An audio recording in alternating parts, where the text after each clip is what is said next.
I'm willing to bet you can open up your binder, your bulk cards, and build this deck almost immediately. Hey, Nick from 9cardTCG, and today we're going to be looking at a very interesting single prize deck it's surely to be a budget deck for the Scarlet and Violet rotation. This deck also did well at a tournament in Japan, so if you want to get more information about the individual piloted and all that kind of stuff, I have the link in the video description. I also have a link to Pokegear, the app or the website that we're going to use to take a look at this deck, in the video description as well. And if you're in the mood to click stuff, you can go ahead and click subscribe and leave a like on this video, because it tells YouTube this is a good channel, other people should watch it. Now, we're just going to kind of get straight to the video, and we're going to take a look at this really interesting single prize Lucario Gardevoir deck. So we're going to start with the Lucario. We have a Riolu. It's a Riolu. You can use the new one from Scarlet and Violet. You can use this one if that's one you already have. The Lucario here is from Brilliant Stars. Roaring Resolve. Once during your turn, you may put 2 damage counters on this Pokemon. If you do, search your deck for a fighting energy and attach it to this Pokemon. Now, as you can tell, we got a lot of fighting energy. We got 12 fighting energy, so it's going to be pretty likely that we already have one in hand for the turn. And we can go ahead and search our deck for a fighting energy. One of the nice things about this ability is that we can power up a Lucario in the active while starting to set up 1 or 2 on the bench. So we have 3 Lucarios. That means each one of them can use Roaring Resolve, and then we attach for turn. The next turn we attach for turn, and the other ones get Roaring Resolved, and we're able to power them up very, very quickly. It helps to thin the deck. It helps to get these energies in play, and it just means we're able to attack pretty quickly. What does the attack actually do? Aura Sphere Volley. For the double fighting, it does 10 damage, plus you have to discard all fighting energy from this Pokemon, and it does 60 more damage for each energy you discarded in this way. So we don't have to just do the 2. We have to do the minimum of 2 fighting energies, and we hit for 130. But if we got 3, 4, 5 fighting energies on this thing, we actually hit for quite a bit of damage. It is a single prize Pokemon, 120 health, so if you Roaring Resolve a lot, it's going to be very easy for you to knock out this Lucario, but honestly, 120 damage isn't really asking for much anyway, so it's probably going to get KO'd anyway. However, we can, attach for turn, Roaring Resolve. We can only do that so many times before we knock ourselves out or before we have to make an attack. So what we use is the Gardevoir with the Shining Arcana ability. Once during your turn, you may look at the top 2 cards of your deck and attach any number of basic energy you find there to your Pokemon in any way you like. You put the other cards into your hand. Well, we got 16 energies here, so there's a really good chance that we're going to go ahead and be able to find some energies and attach them to the Lucario.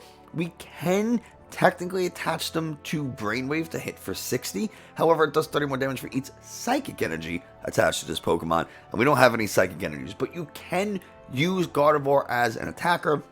You hit into something that is weak to psychic, you're going to be doing 120, which isn't bad. We got some choice belts here that increase the damage that we're doing to opposing Pokemon V. So that 120, this 60 all of a sudden turns into 90, and then if we're hitting something that's weak to psychic, all of a sudden now we're hitting 180, which is nothing to scoff at on a single prize Pokemon that allows us to accelerate energy and draw cards. Now, the Riolu here is not really going to do too much, but our Kirlia does. Evolving from Ralts to Kirlia does have a benefit because of the Refinement ability. Discard a card from your hand and draw in order to use the ability, and if you do, draw 2. So you get to draw 2 cards. Now, why is this useful? We have this Basculegion.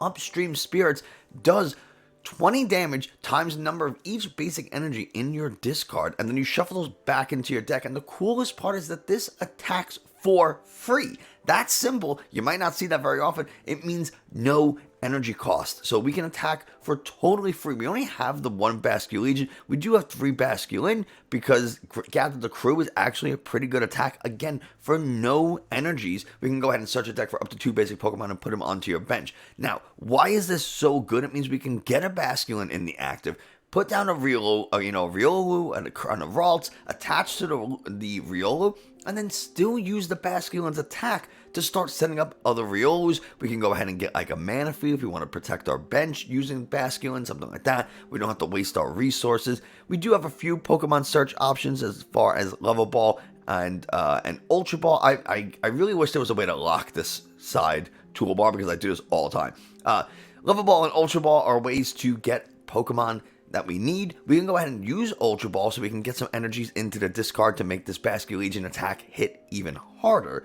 But something to keep in mind, why do we have these dark energies anyway? Well, Galarian Moltres, we sometimes want to hit things that are weak to Psychic. It's our designated Mew counter. When we play this card from our hand to the bench, we can go ahead and attach up to 2 basic dark energies from our hand to this Pokemon. And then we can attach for turn, meaning we can power this thing up in theory in a single turn, which is really, really nice. Fiery Wrath for double dark colors does 20 damage and 50 more damage for each prize card our opponent has taken. Now, we only give up single prize Pokemon, so that means we can throw this thing down when our opponent has taken 5 prizes, and now we're hitting for 220 damage with something like a Choice Belt. We're doing 250. Not bad at all, especially if you're able to soften things up with Aura Sphere Valley, maybe a Brainwave, Upstream Spirit, something like that. Either, obviously if we have 5 prizes taken, this Moltres needs to get the win, otherwise we lose the next turn most likely, but something to keep in mind. It's easy to use as the game goes on, and we have ways of getting these energies back, right? We have something like Clara, which is going to let us get Pokemon End energies, so 2 Pokemon, 2 energies from our discard back into our hand. That could be 2 Darkness energies that we get back with Clara, and a Moltres, and then we just put the Moltres down, we go ahead, retreat out of the active, we accelerated some energies. That's an option. We can also use something like Raihan. Raihan's going to allow us to search a deck for any card we want. There are a couple of conditions. The first one is you can only play Raihan when one of your Pokemon was knocked out during your opponent's last turn, and you have to attach an energy from your discard to one of your Pokemon in play. If those 2 things happen, then you can search your deck for any card you want and put it into your hand. So a really cool order of events would be our opponent knocks out one of our Lucarios. That means energies are going to be in the discard either way, right? Because if we attack with Lucario, then we had to put energies into the discard. If we don't attack with Lucario, or, whatever, we'll probably still have energies in the discard because something might be attached to the Lucario, and then when it gets KO'd, those energies go with it. So now we met the condition something was knocked out last turn, and we have energies in the discards that we can attach. So what we can do is use something like the Raihan to put a fighting energy onto this Moltres, and then use the Malevolent Charge ability to get some dark energies from your hand onto the Moltres, and then we still have attachment for turn if we need. So we have a lot of options to accelerate some energies, plus the Shining Arcana ability on the Gardevoir. So a lot of ways to power these Pokemon up very quickly and hit really hard with Lucario, hit really hard with Moltres, get a ton of energies into the discard for Basculegion. It's actually a really cool single prize deck, and I don't really like single prize decks too much, but you have Fighting, Psychic, Water, Dark. I mean, you have a pretty wide variety of types in here, which is really, really cool. Some of the other trainer cards, honestly, this is the fewest number of items I've seen. We are in single-digit items, which is crazy to me.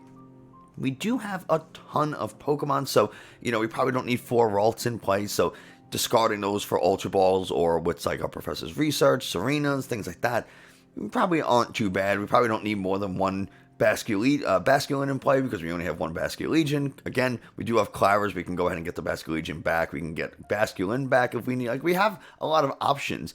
Speaking of options, we can opt to disrupt our opponent's hand with Judge. Each player shuffles their hand into their deck and then draw 4 new cards. Really cool. Boss's Order, switch one of your opponent's bench Pokemon with the Pokemon in the active. Miriam, shuffle up to 5 Pokemon from your discard into your deck and then draw 3 cards. It's a really good way if we had to get rid of a bunch of things that we might want early on. Say we just have like a super clogged hand. We got like our Moltres and Gardevoirs and Lucarios, and we just have nothing that we can actually use for the the early game, and we have to research it all away or Serena away a bunch of options.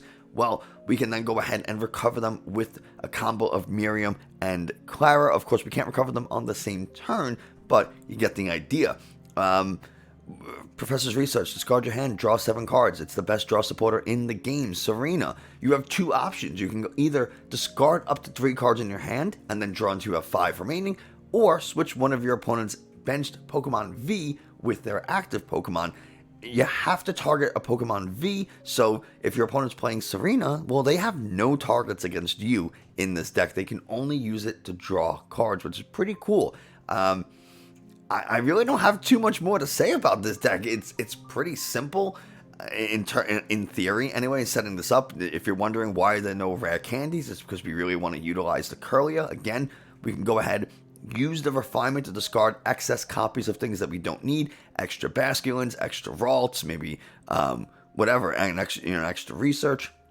We can also use it to discard energies so that we can go ahead, draw a couple more cards. Maybe we find more energies. We discard them with Ultra Ball. We discard them with Research. And now all of a sudden Basculegion is hitting pretty hard. We have 16 energies. 16 times 20. I don't know what that is off the top of my head. So we're gonna do the math. 16 times 20 is 320. So if you have every single energy into the deck, then we are able to hit for 320 plus a choice spell. If we're hitting into a V, means we're knocking on any single Pokemon with our Basculegion. And the cool thing is, we shuffle all these energies back into the deck, which means we still have attack opportunities for the next couple of turns with something like Lucario, where we can just accelerate all those energies out, attach for turn, and, Roaring Resolve, and now we're still hitting for an extra 130. If we somehow didn't KO whatever's in the active, we want to boss up a single prize Pokemon to get that, that easy last KO, something like that. Something's weak to fighting. Maybe there's an Arceus or some type of lightning type attacker on your opponent's bench, like a V Pokemon, Regieleki V, whatever. We can go ahead and Serena it up, use Lucario, hit into that. We do 60 for each fighting energy that we discard. So if we discard 3 fighting energies, now all of a sudden we're hitting for a lot of damage, enough to KO any fighting weak Pokemon in the game, assuming it's not colorless and there's a Dunsparce in play. So Cynthia's Ambition is a really nice supporter as well. Draw until you have 5 cards in your hand. If any of your Pokemon were knocked out during your opponent's last turn, you draw until you have 8 cards in your hand instead. Really nice because a lot of our Pokemon are very weak. The highest health we have is 140 on this Gardevoir. That's still super easy to KO. So these Cynthia's Ambitions are going to be pretty valuable in order to fill up our hand. Again, maybe that just finds us a couple of Ultra Balls or ways to discard these energies. We got a couple of Curlias in play, so we Ultra Ball some stuff, we Refinement, we discard these cards. Now all of a sudden Basculegion's hitting really hard. Maybe we have good targets later for Clara, for Raihan, something like that. That is a thing we can do. Use Refinement to discard an energy. Let's say something was knocked out. Our opponent bosses up something, or they just take a quick knockout before we're able to get any energies in play. So now we want to utilize Raihan, but we don't have an energy in the discard. Well, we can Refinement, discard an energy from our hand to put it into the discard, right? Now we have the energy for Raihan, so we can attach it to something and then search our deck. We have Ultra Ball to discard energies, so we can use Raihan. Like, there are a lot of things we can do, and it's a really... I'm actually a little interested in this deck. This is from Lost Origin, this is from Astral Radiance. I think I might have to put this deck together, if I'm being honest. Like, nothing in here is expensive. You could probably spend like $20, $25 at the maximum. I'm just guessing off the top of my head.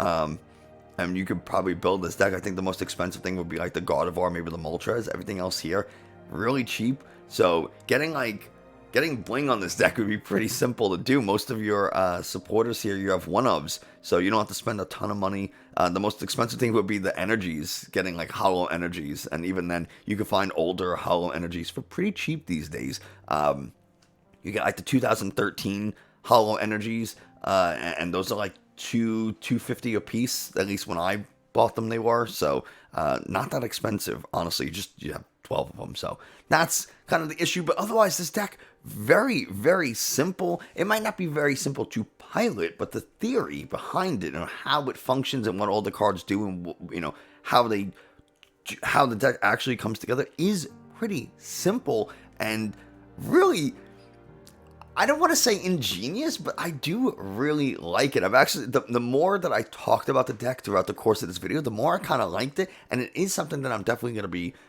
trying out. Really, the only card in here from Scarlet and Violet is Miriam, and at the moment, if you wanted to play a deck just like this, you could probably get rid of the Miriam and put in something like an Ordinary Rod, you could probably do that. There's got to be another, like, shuffle. Honestly, ordinary rod's probably okay. You can, maybe instead of a judge, you use a Marnie, or if you want to keep the judge, that's up to you. And otherwise, this deck is ready to go. That's like this literally the only card from Scarlet and Violet. So you can, in theory, put this deck together today, or at the very latest, if you absolutely wanted to use this Miriam, you just go ahead and attend a single pre-release event, and you'll be able to get that Miriam pretty easily. I'm sure you'll be able to find the Riolus from Scarlet and Violet pretty easily if you wanted to use those. But otherwise, yeah, I'm actually kind of a fan. So I'm hoping that I get to try this soon. And I'll let you know how it does. So that's the whole video. It's a very short, very quick video, and I'm gonna build this in person, I think. Just to try it out. I'm not, like I said, I'm not a big fan of single prize decks for whatever reason, but I think this is one that's worth exploring, worth kind of tinkering and playing with. It checks all the boxes for me, right? It has good damage output. It seems pretty consistent in terms of there's not a ton to do. There's not like a massive amount of sequencing that you really have to do. It's just kind of get energies and play and hit, which is how I like to play. It's why I love Arceus decks and even Lugia decks. Just get energies and play and hit things. It's a lot of fun for me as an individual. I think the most challenging aspect of this deck is you have a lot of Pokemon. You have 10, 13, 15, 18, 20, 22 Pokemon. 22 Pokemon is kind of a lot. You have only 9 items, and 2 of them are tools. So, you know, you're going to be forced to play those one-of supporters, and that is the most challenging part of this deck, I think, is navigating your Pokemon and your supporter management, things like that. You don't really have to care about energy management too much, because you just have Basculegion to attack for free, and then put all energies back into the deck. So it's kind of built-in energy management in a way. But yeah, there we go. That's my thoughts on the deck. If you want to see more like this, let me know. But I think this is a super cool deck, and I'm excited to try it. I hope you do too. But that's going to do it for us today. Thanks so much for watching. I hope you enjoyed, found it informative. Let me know what you want to see next in the comments. But until then, I'll see you next time.